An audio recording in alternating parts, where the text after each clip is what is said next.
Bonjour, bienvenue à ce briefing, bienvenue aux 25 heures. Le briefing, c'est une étape incontournable pour les pilotes, une étape indispensable.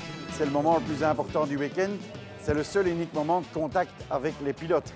On a eu un briefing la veille d'1h30 avec les team managers et là c'est vraiment le moment de rencontre entre une direction de course et les pilotes. Et c'est le moment pour leur donner principalement l'ensemble des règles de sécurité et comment va être dirigée la course. Procédure de départ, safety car, respect des commissaires, des drapeaux jaunes, le directeur de course rappelle toutes les règles de base à respecter pour ces Hankook 25h VFN Cup. Parmi elles, celle des track limits et les sanctions en cas de non-respect des limites de la piste.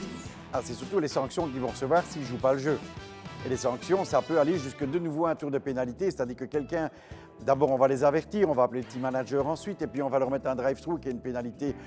Oui, ils prennent ça équivaut à 1 minute, c'est pas encore trop grave lors des 25 heures. Mais par contre, après, ça peut aller jusqu'à des tours de pénalité. Ça, c'est pour la partie traditionnelle du briefing. Mais comme les 25 heures ne sont pas une course comme les autres, il faut insister sur certains points, notamment sur les dépassements des attardés pendant l'épreuve.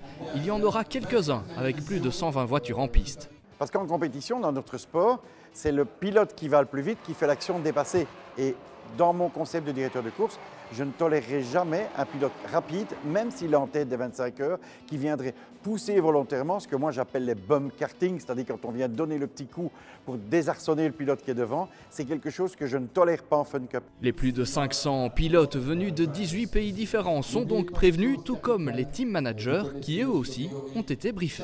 Il y a des règles un petit peu différentes par rapport à une course normale d'1h30 ou de 2 heures, ou même une course de 8 heures de Fun Cup comme c'est le format du championnat habituel. Ici, on va rouler pendant 25 heures avec la fatigue qui va se greffer derrière. Donc on leur demande d'être hyper attentif.